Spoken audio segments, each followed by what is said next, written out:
What I want to do is take you on a tour of The Art of Marriage, our new 6-session video event that's designed to be hosted by anyone who has a heart for seeing strong, healthy marriages flourish in your community.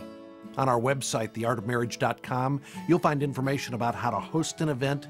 There are promotional tools, answers to frequently asked questions. But what I want to do here is give you a guided tour through each of the 6 sessions, so you'll get an idea of how the material is presented.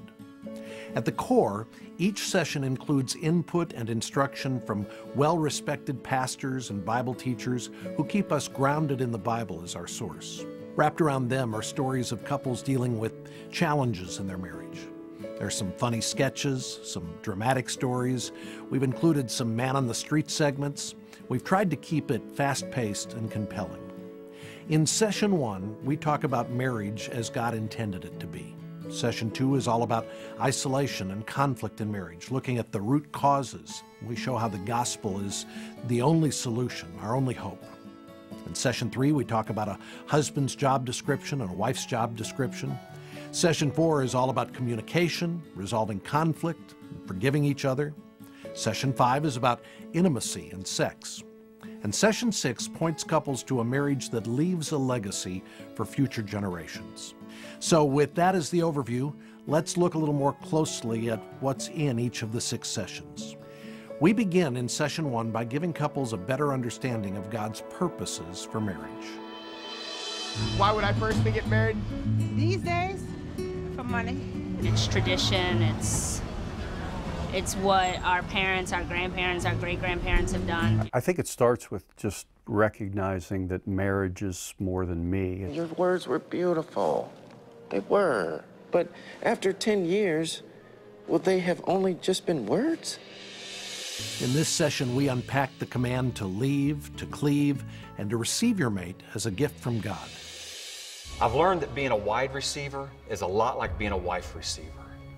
I can't just accept my mate as a gift from God. I must choose to receive her all the way into here. There's a moment in which, as my wife is walking down the aisle of that church, not only is there no other woman in the room, there is no one else in the room but her for that moment. You know, Bill, when there's a death of a child as a result of the responsibility of one of the spouses, there's probably an 85% chance for a divorce. I had to come to grips with, am I going to take that anger and just focus on that anger and focus on the mistake, or am I going to talk about what we have to do going forward as a family and as a couple? In Session 2, we help couples see that the natural drift in marriage is a drift toward isolation. After nearly 8.5 years of marriage, Mark has decided he wants his freedom. He's filing for divorce. Marriage is not about my happiness. It's not about my fulfillment. Marriage requires the shift of the pronoun from mine to ours. He would walk out the door and I'd be like, wait, you're leaving again tonight? And he'd be like, yeah, don't you remember I had this meeting and then I have to go here and I have to speak to these people? And I'd be like, whatever. Great, you know what? I'll put the boys to bed by myself again. That's great, honey. See ya. We try to help couples see that this drift toward isolation is a result of our innate selfishness and our sinfulness. Body, soul, spirit, I mean, our minds, our thinking, our emotions, our actions, all of it is affected by the fall. Said the snake, faking genuine concern. Everything would be just fine if she quit trying to control me, and if she quit nagging so much, and if we had sex more than 9 times a year. And I think one of the great problems in a marriage relationship is when we lose sight of really the command to complete one another. When we do move to competition, we lose all ability to be one as God designed it, and we start moving toward isolation. Ultimately, we want every couple to see that the hope for their marriage is found in a relationship with Jesus and in the gospel. You cannot have a successful marriage without the invasion of the supernatural in your marriage. We need someone above us to deliver us from our self-destructive tendencies. Session 3 is all about our roles, helping couples understand God's design for husbands and wives, learning to perfect the dance that is marriage. Dancing, eh? It is the most magnificent art form that can exist between a man and a woman. It requires focus, attention, and patience. Huh?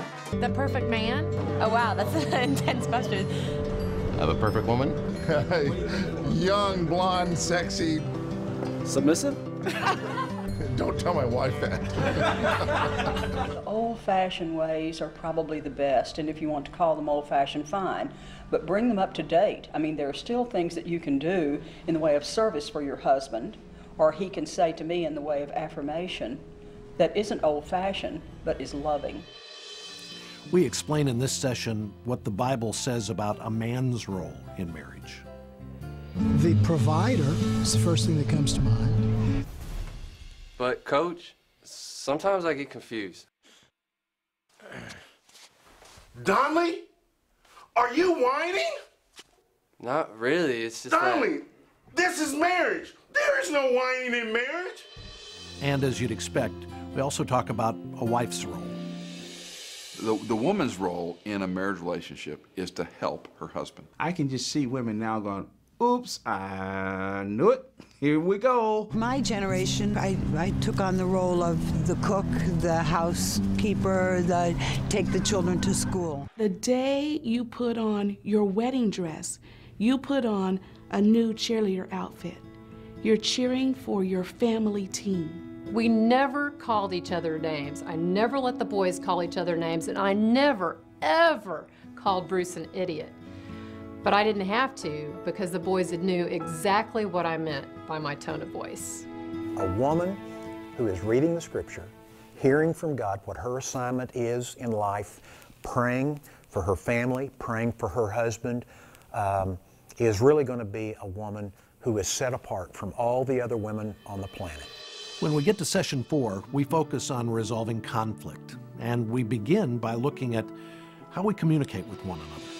If you can't communicate, the conflict just builds, and it starts to compound, and the issues just start to pile up. All right, all I need is cage-free eggs, a dozen of them, and 2 cans of vegetarian refried beans. Do you have trouble listening or retaining information from your wife? You could be suffering from spousal selective listening, or SSL. Where does marriage always go wrong? It's when I want the right to set the rules by which this relationship would work. That's at the bottom of every marriage difficulty. We try to help couples understand the key principles for seeking and granting forgiveness. My wife, I'm really sorry. I couldn't be more sorry for the things that I've done in the past. You know that I love you. That's not the way that I meant to handle it. Just need you to... If you are asking for forgiveness, ask for forgiveness. Don't continue the argument. Come in and say, will you forgive me for failing to lead you, or failing to love you, or failing to submit to you, or whatever the issue is, rather than coming in and saying, if I've done anything to offend you, forgive me, which is another way of saying, get over it, you oversensitive person. I'm embarrassed by how I've been treating you. I am sorry. And I want to do a better job.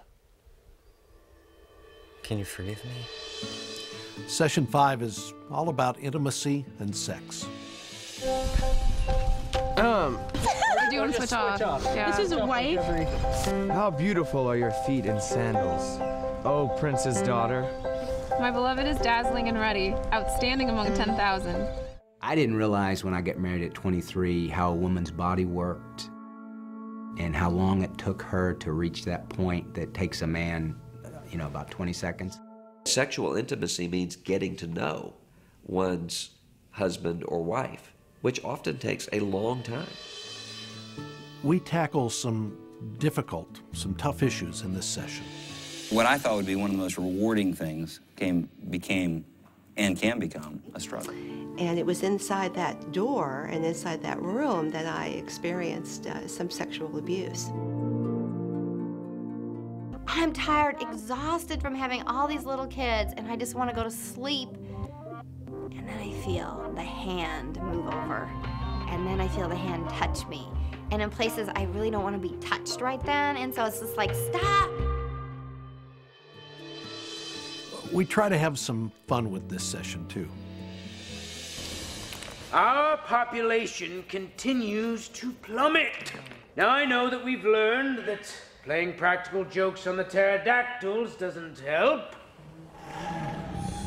But obviously, we need to make new cavemen. The question is how? Meet Tommy and Susie. Tommy and Susie are newlyweds. And although they've already learned a little about sex, they still have a lot to learn about intimacy.